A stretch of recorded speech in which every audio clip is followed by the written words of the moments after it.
what's going on? Ryan here with Intersection Records, talking about last night's concert, the Allman Betts Family Revival in Chesterfield, Missouri. It was the opening night of the tour, and it's the Allman Betts Band along with special guests all night, and it's an Allman Brothers tribute concert essentially. So the Allman Betts Band is rounded out with Devin Allman, son of Greg Allman, Dwayne Betts, son of Dickie Betts, Johnny Stecella on guitar, who is fantastic.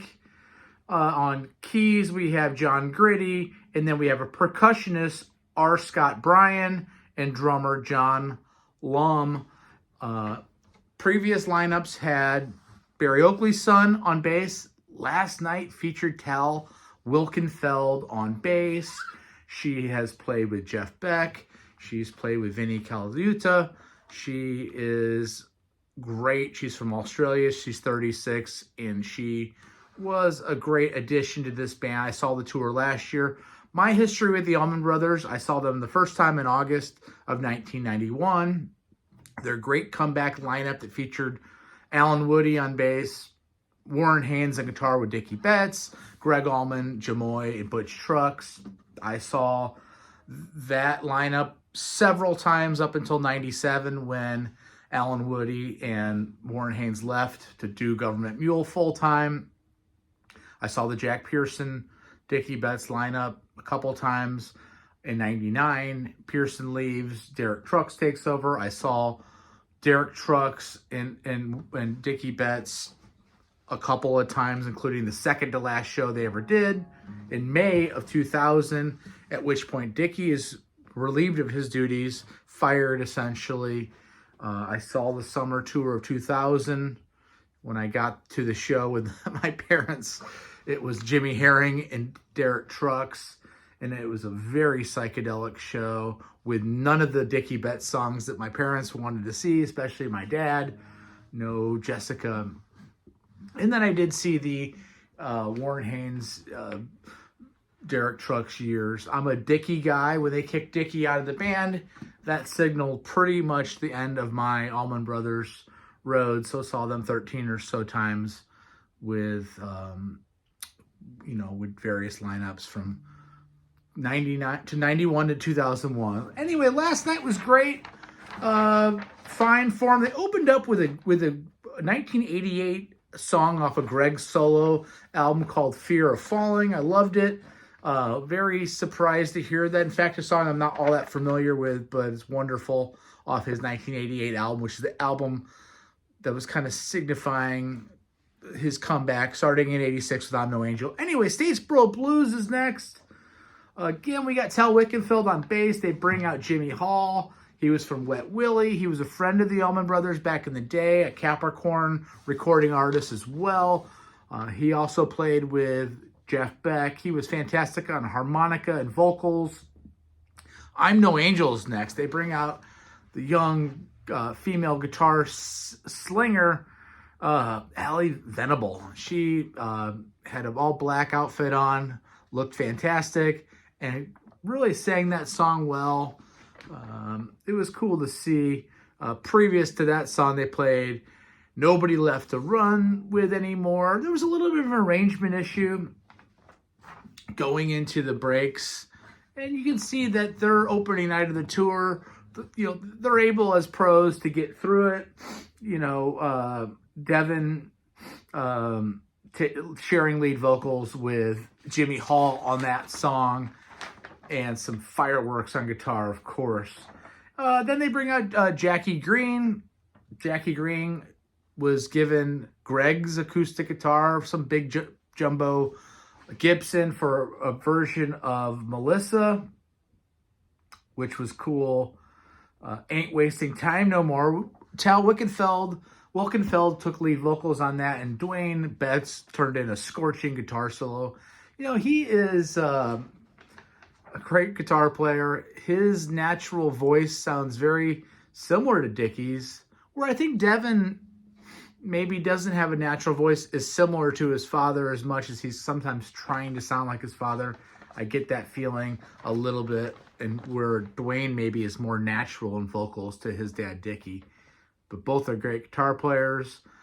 They next brought out Larry McCray. Larry McCray comes out with a flying V. I was getting a beer, and then I turned around when I got back with the beer. He was playing a Les Paul, and then while he's singing, doing Soul Shine, they strap him up with a Gibson SG and put the strap on him, get the chords right. So during Soul Shine, he plays a flying V, a Les Paul, and a Gibson SG. I thought that was kind of cool. The guitar tech raised his hands like he just won the heavyweight championship as he was walking off the stage for changing guitars and solving technical problems on the fly. Powerful performance by Larry McCray. Check out Larry McCray. By the way, check out my channel. We do shows almost every day. And subscribe if you like the content. Next up, Blue Sky, one of my favorite all-time Allman Brothers song. We now have a guitar duel between Dwayne Betts and, again, Johnny Statchella. Johnny is just really a great guy to have in a band that does Allman Brothers, because he's note for note. He is note for note, where Dwayne's improvising more. This guy can just do it straight out the box. Dreams. They bring out Luther Dickinson, one of my favorite guitar players from the North Tennessee All-Stars, for a great version of Dreams. You know, one thing that was interesting, they bring out Luther and they do Dreams, and Devin takes like a 4-minute guitar solo. At which point after that, Dwayne takes like a 3 or 4-minute guitar solo, and after that, they leave it to Luther for a guitar solo. You think when they would bring out a guest, they'd let that guy solo first instead of sitting through all those guitar solos. It was weird. Another thing that was kind of weird, Devin never introduced Hal Wickenfield early in the show. You know, she sang lead on Ain't Wasting Time No More, and he never says, hey, this is Hal Wickenfield.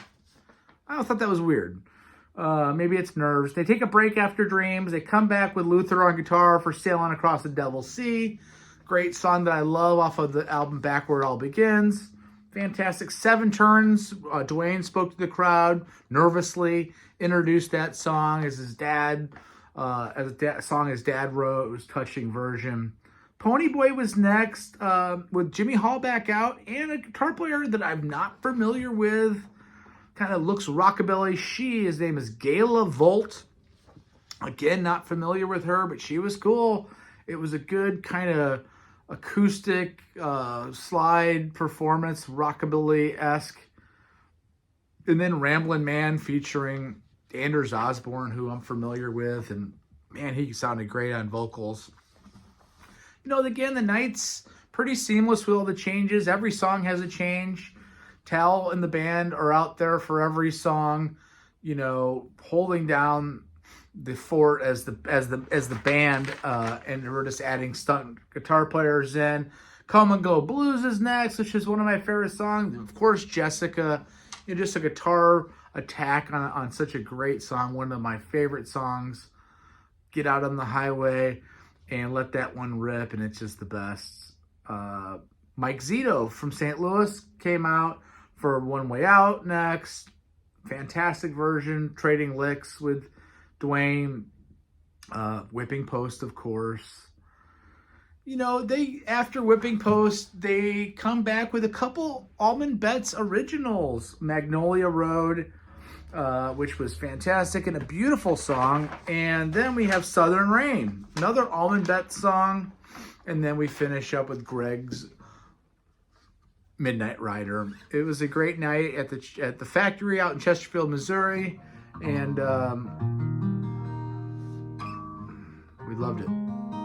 Thanks, Joe, for the tickets. And check out my channel. We do shows every day. Go out and see that tour. It's fantastic. Every night's going to have a kind of a different lineup. Chuck Leavell's going to be on some shows.